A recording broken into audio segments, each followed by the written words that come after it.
Bonjour à toutes et à tous, j'espère que vous allez bien. Aujourd'hui, on se retrouve pour la 21e journée de la Ligue 1. Donc le week-end, on a fait du 7 sur 10.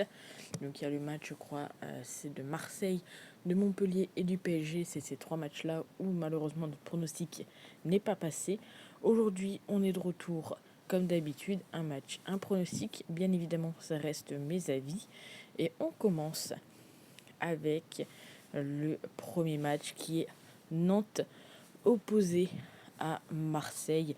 Alors sur ce match-ci, je suis parti sur le match nul où Marseille est le moins de 3,5 buts. Tout simplement. Pourquoi? Donc attention tout de même car Nantes n'est pas en mauvaise forme actuellement, mais je pense que les Marseillais sont quand même un petit cran au-dessus. On sait que d'un côté comme de l'autre, ces deux équipes où le moins de 2,5 est très souvent présent, même si on pourrait tout de même avoir les deux équipes qui marquent. Donc je pars sur le nul ou Marseille. Donc, et le moins de 3,5 c'est coté à 1,64. Le deuxième match, c'est Lille contre Clermont. Ici, j'ai tenté quelque chose. On sait que les Lillois à domicile, c'est plutôt correct. Voilà, ils seraient cinquième au classement, en tout cas à domicile, avec 6 victoires, 2 nuls, 2 défaites. Du côté de Clermont, ils sont sixième à l'extérieur. On a quand même un joli match. En règle générale, c'est quand même le septième qui reçoit le huitième. Ici, honnêtement, pour trouver une cote assez intéressante, c'était un peu compliqué. On a très souvent le fait que Lille marque le premier but, mais on va pas se mentir, la cote était vraiment trop faible pour que je vous la propose ici. Donc je suis parti tout simplement sur Lille vainqueur à la première mi-temps, c'est coté à 1,95. Le troisième match, c'est donc Toulouse qui reçoit 3. Et ici, on est parti sur le premier but marqué par les Toulousains. Ils sont quand même sur 6 matchs sans aucune défaite du côté de Toulouse. Du côté de l'Estac, c'est un petit peu plus compliqué. 4 matchs sans aucune victoire. On sait également très souvent que quand les deux équipes s'affrontent, on a du moins de 2,5. On a Toulouse qui est sur 12 matchs sans aucune défaite. Très souvent, ils marquent le premier but et très souvent, ils sont également vainqueurs à la mi-temps. Donc ici, j'ai pris Toulouse marque le premier but en sachant qu'en plus, ils seront à domicile. On passe au quatrième match qui est Reims. Reims qui est opposé à Lorient, le 11e qui reçoit le 6e. Alors peut-être qu'en termes de forme, on a quand même une équipe de Reims qui est en meilleure forme. Mais si j'avais envie de tenter ça, tout simplement, Lorient rembourser en cas de match nul, à savoir que Lorient n'est pas favori sur ce match, malgré le fait que ça soit une équipe quand même qui est actuellement sur pas mal de buts, en tout cas sur ces matchs, plus de 5 ça passe assez souvent. Les deux équipes marquent également et très souvent première équipe à marquer. On sait également, attention, que Reims est quand même sur 3 matchs sans aucune défaite contre Lorient. Donc à voir ce petit match, je pense que ça peut être un joli petit match à regarder, en tout cas je l'espère. Et donc je pars sur Lorient, rembourser si nul. Aller tenter quelque chose et si j'ai pas de bêtises, c'est la cote la plus haute de la vidéo. Angers contre Ajaccio et les Angevins qui viennent de faire un record depuis les années 30.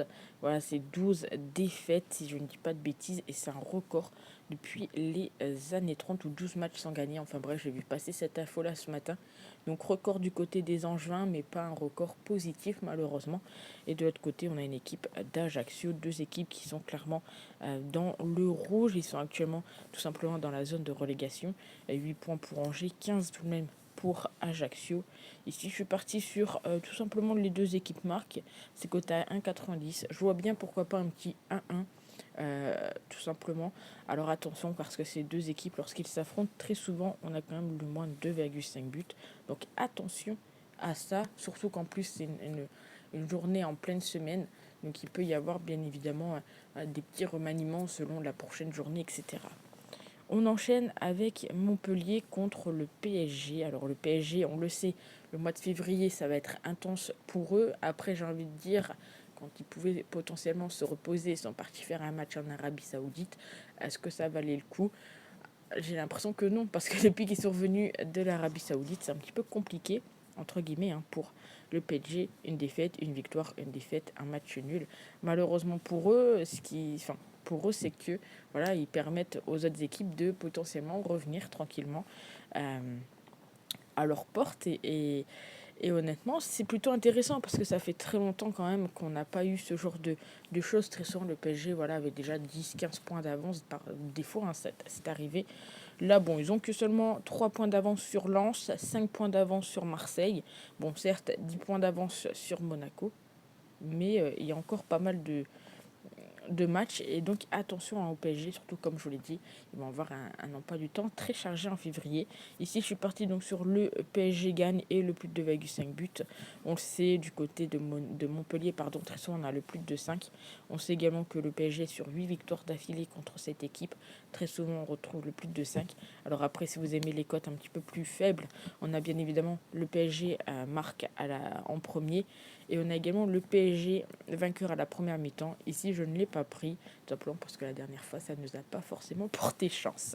Donc, cote à 1,63. Monaco contre Auxerre.